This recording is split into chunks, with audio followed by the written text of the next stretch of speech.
ജിൻസി എന്ന് പറഞ്ഞ എൻ്റെ ഒരു ഫ്രണ്ടിന്റെ ഹെൽപ്പ് കൊണ്ടാണ് ഇന്ന് ഞാൻ ഈ ഇതുവരെ ഞാൻ ഇപ്പൊ വന്ന് നിൽക്കുന്നത്. ആ ഒരു കൊച്ചിന്റെ ഒരു ഹെൽപ്പ് കൊണ്ട് മാത്രമാണ്. ഒരു മോട്ടിവേഷൻ എന്നുള്ള മോട്ടിവേഷൻ അല്ല, എനിക്ക് ഒരു മൊബൈൽ മേടിക്കാനായിട്ട് ഡൗൺ പേയ്മെന്റ് അടച്ചിരുന്നത് ആ കുട്ടിയാണ്, എന്റെ ഫ്രണ്ടാണ്. അപ്പൊ അവളെ ഞാൻ എവിടെ പോയാലും ഞാൻ അവളുടെ പേരെ പറയുള്ളൂ.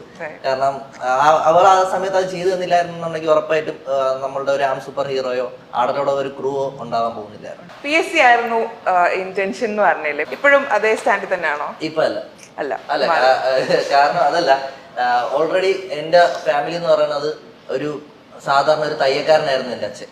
തയ്യക്കാരനായിരുന്നു. ആ ഒരു കുടുംബ വീട്ടിൽ നിന്നിട്ട് ആ ഒരു ഇതേ ഉള്ളൂ. അപ്പൊ എനിക്ക് ഇപ്പോഴും എൻ്റെ ഓർമ്മയുണ്ട്, പണ്ട് തിയേറ്ററിലൊക്കെ പോകുമ്പോൾ വീട്ടിൽ നിന്ന് ബിസ്ക്കറ്റ് അത് കഴിച്ചതിന്റെ ബാക്കി പൊതിഞ്ഞോണ്ട് പോകും. കാരണം ഞാൻ അവിടെ നിന്ന് എന്തെങ്കിലുമൊക്കെ പറയുന്നുള്ളത് കൊണ്ട് അതുകൊണ്ട് കൊണ്ട് എനിക്ക് കാണാൻ ചെന്നിട്ടുള്ള ഒരു ഫാമിലിയാണ്. അപ്പോൾ ആ സമയത്ത് ഞാൻ ഒരു 4 പഠിക്കുമ്പോഴും എല്ലാ അമ്മയൊക്കെ വീട്ടിൽ നിന്ന് PSC ഒക്കെ പഠിക്കുന്നത് ഞാൻ കണ്ടിട്ടുണ്ട്. കാരണം അമ്മ അപ്പൊ പഠിച്ചുറങ്ങുന്ന സമയത്താണ് ഞാൻ ഇറങ്ങി ഓടുന്നത് കളിക്കാൻ.